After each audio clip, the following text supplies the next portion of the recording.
Good morning बच्चों। आज हम लोग हिंदी लिटरेचर अर्थात साहित्य पढ़ने जा रहे हैं। अभी तक हम लोग लैंग्वेज पढ़ रहे थे, व्याकरण, जिसमें हम लोगों ने लेसन 1-2 पढ़ा था। आज हम लोग लिटरेचर का लेसन 1 स्टार्ट करेंगे। लेसन का नाम है बच्चों अमृत वाणी। इसमें हमारे कवियों के, लेखकों के दोहे दिए हुए हैं। वो ऐसे दोहे हैं बच्चों जिनसे कि हमें सामाजिक शिक्षा मिलती है कि हमारा समाज किस तरह का है, हमें समाज में क्या चीज़ें अच्छी हैं, क्या बुरी हैं, क्या करनी चाहिए, क्या नहीं करनी चाहिए। जैसे कबीरदास, रहीमदास, सूरदास बड़े बड़े कवि हुए हैं जिन्होंने दोहे लिखे हैं। आज उन्हीं के दोहे हम लोग पढ़ने जा रहे हैं। आप लोगों को जैसे आपने लैंग्वेज की कॉपी बनाई है, संस्कृत की कॉपी बनाई है, उसी तरह से आप एक कॉपी लिटरेचर की न्यू बनाएंगे। और उस कॉपी पर आज का जो हमारा वर्क है अर्थात दोहे, जिन्हें अभी हम पढ़ेंगे और उनके भाव को समझेंगे, उन दोहों को आपको अपनी कॉपी पर लिखना रहेगा। आज हम लोग स्टार्ट करने जा रहे हैं दोहा नंबर 1। इसमें देखिए बच्चों, पहले हम लोग इसको पढ़ते हैं। सुरसती के भंडार के बड़ी अपूरब बात, ज्यों खर्चे त्यों त्यों बढ़े, बिना खर्चे घट जात। बच्चों ये दोहा हमारी विद्या अर्थात जो हम पढ़ते हैं, हमारी पढ़ाई विद्या के बारे में ये दोहा लिखा गया है। इसमें आपको बताया गया है सुरसती। सुरसती मैंने बच्चों विद्या की देवी अर्थात सरस्वती जी माता। उनका भंडार बहुत अपूर्व है, बहुत बड़ा है, जिसकी कोई था नहीं बच्चों, उसका कोई अंत नहीं है, इतना बड़ा है। हम जितना ज्ञान अर्जित करते जाते हैं उतना ही ज्ञान हमारा बढ़ता जाता है। तो बच्चों यहाँ बताया यही गया है कि सुरसती के भंडार की बड़ी अपूरब बात, कि विद्या की देवी अर्थात सरस्वती जी के भंडार की कोई था नहीं है। हम जितना भी पढ़ते हैं, जितना भी इसे इस्तेमाल करते हैं, जितना हम पढ़ते जाएंगे उतनी ही हमें शिक्षा हमारी बढ़ती जाएगी, हमारा ज्ञान बढ़ता जाएगा। और हम जैसे जैसे अपने ज्ञान को एक दूसरे तक पहुंचाते हैं, बढ़ाते हैं, उसको खर्च करते हैं, दिया ना बच्चों, ज्यों खर्चे, कि जैसे जैसे हमें इसे इस्तेमाल करते हैं, इसको खर्चते हैं, वैसे त्यों त्यों बढ़े, वैसे वैसे ही हमारा ज्ञान बढ़ता जाता है।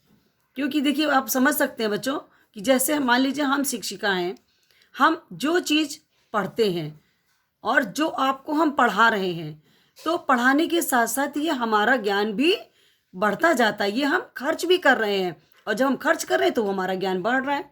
क्योंकि हम अगर अपनी बात किसी को बताते हैं, समझाते हैं, तो हम और नई चीज़ों को इसमें सम्मिलित करते हैं, हमारा ज्ञान और बढ़ता जाता है। और यदि अभी हम अपनी विद्या को एक जगह सहेज के ऐसे ही छोड़ दें, कॉपी किताब बंद करके रख दें बच्चों, और उसे हम ना पढ़ें और किसी दूसरे को ना बताएं, ना पढ़ाएं, तो क्या वो हमारी विद्या बढ़ेगी? नहीं बढ़ेगी बच्चों। क्योंकि कहा गया है कि बिना खर्चे घट जात, वो विद्या हमारी बिना यूज़ किए, बिना इस्तेमाल किए ही कम हो जाएगी, घट जाएगी। तो आपने बच्चों देखा पहले वाला आपका ये दोहा कितना अच्छा है कि सुरसती के भंडार के बड़ी अपूरब बात, ज्यों खर्चे त्यों त्यों बढ़े, बिना खर्चे घट जात। इसका अर्थ आप बच्चे समझ चुके हैं। अब हम लोग आते हैं दूसरे दोहे की ओर। बड़ा हुआ तो क्या हुआ, जैसे पेड़ खजूर, पंथी को छाया नहीं, फल लागे अति दूर। यहाँ बच्चों देखिए कवि बता रहा है आपको कि बड़े होने से कुछ नहीं होता। अगर कोई व्यक्ति है, बहुत बड़ा है, बहुत उसके पास धन संपदा संपत्ति है, लेकिन वो यदि उसको परोपकार के काम में, अच्छे काम में नहीं लगाता है, उसका इस्तेमाल नहीं करता है, तो उसका सारा धन, सारी संपत्ति व्यर्थ है। उसी प्रकार से जैसे कि पेड़ का, जो खजूर का पेड़ होता है, आपने देखा है ना बच्चों, आपकी पुस्तक में ये दिखा हुआ है, आप देखें पुस्तक में ये देखिए, ये खजूर का पेड़ आपका बना हुआ है। ये कितना ऊंचा है, कितनी इसकी लंबाई होती है, और इसके फल देखिए एकदम ऊपर जाके सबसे ऊपर लगते हैं सिरे पर। तो बताया है दूसरी लाइन में बच्चों कि पंथी को छाया नहीं, फल लागे अति दूर। क्या कह रहे हैं? पंथी मतलब बच्चों यहाँ पे राहगीर, जो रास्ते में चलते हैं, जैसे हम लोग भी हैं, भाई कहीं जाते हैं तो रास्ते में धूप होती है तो पेड़ के नीचे छाया के लिए रुक जाते हैं।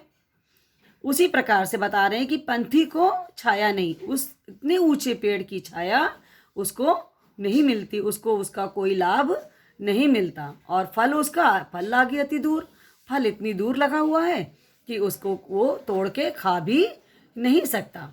तो यही बताया गया बच्चों कि बड़े होने से कुछ नहीं होता है, हमारे पास उसको बड़ा ना होने पर भी यदि हमारे मन में वो है कि हम अपनी चीज़ को दूसरों को शेयर करें, दूसरों की मदद करें, तब हमारा वो धन हमारे लिए उपयोगी हो जाता है।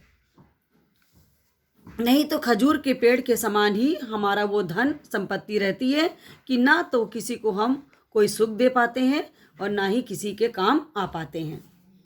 अब बच्चों देखिए, हमारा ये तीसरा दोहा है, जो तो को कांटो बुवे ताही बो तू फूल, ताको फूल के फूल हैं बाको है त्रिशूल। क्या बता रहे हैं कवि यहाँ पर बच्चों कि जो तुम्हें तकलीफ देता है, जो तुम्हें कांटों की तरह चुभोता है, या जो तुम्हें बहुत दुख देता है, लेकिन तुम उसके प्रतिपक्ष में अर्थात उसके विरोध में तुम उसके साथ वैसी ही बुराई मत करो। तुम उसके लिए क्या करो? फूल के समान बन जाओ, अर्थात तुम उसकी भलाई ही करो, तुम उसे बुरा मत बोलो। और ये उसी तरह से बात हो गई बच्चों कि जैसे ताको फूल के फूल हैं बाको है त्रिशूल, क्योंकि जो अच्छे होते हैं तो वो तो फूल के समान ही होते हैं बच्चों। वो कांटों के बीच जैसे गुलाब रहता है बच्चों, लेकिन वो अपनी सुंदरता को, अपनी सुगंध को नहीं छोड़ता है, और उन कांटों के बीच भी वो मुस्कुराता है और खिलता है। और आपने देखा होगा कमल, कमल कितना सुंदर फूल होता है, वो भी कीचड़ में खिलता है, तो उसके ऊपर भी उन बुराई का, उस गंदगी का कोई असर नहीं पड़ता है। उसी तरह से आप भी किसी के किए हुए बुराई को अपने ऊपर ना आने दें, बल्कि आप उस फूल के समान सुंदर हों और अच्छे हों और अच्छा व्यवहार करें। बाको है त्रिशूल, क्योंकि फिर बाकी तो फिर सब कांटे तो सब जगह आपको मिल ही जाएंगे। कांटों से अगर बुराई को बुराई से नहीं काट सकते हैं, अगर हम बुराई को बुराई से काटेंगे तो उसमें और हम में, उस बुरे व्यक्ति में और हम में कोई फर्क नहीं रह जाएगा। इसलिए बुराई को हमेशा फूलों की तरह भलाई से और अच्छाई से ही हमें स्वीकार करना चाहिए। अब देखिए बच्चों, यहाँ तक हम लोगों ने तीनों दोहे हम लोगों के हो गए, आज अर्थ हो गया। अब आप लोग इनको अपनी कॉपी पर दोहों की तरह ही लाइन वाइज लिखेंगे, ठीक है बच्चों? आगे के दोहे हम लोग कल पढ़ेंगे। अब हम लोग इसके बाद आते हैं बच्चों संस्कृत पर।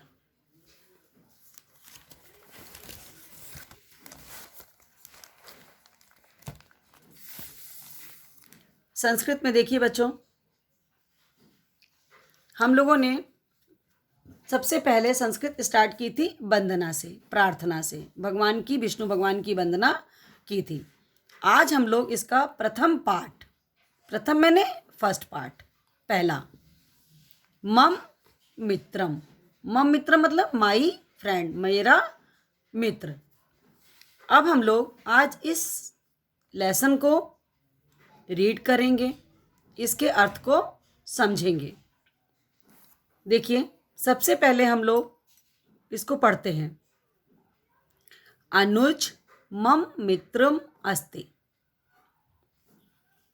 तस्य माता सरला अस्ति, तस्या नाम लता अस्ति, लताया एका पुत्री अपि अस्ति, तस्या सा पुत्री चंचला अस्ति, तस्या नाम राधिका अस्ति, राधिकया पिता नगरस्य प्रसिद्ध चिकित्सका अस्ति। या मातु पितु च सेवा करोति सा सदाचारी भवति। अस्माकं ग्रन्थेषु उक्तम्। या वृद्धानां सेवा करोति तस्य आयु विद्या यश बलम च वर्धन्ते। यहाँ तक बच्चों आज हम लोगों ने रीड किया। अब हम लोग इन पंक्तियों का हिंदी में अर्थ समझेंगे। अनुज मम मित्रम अस्ति।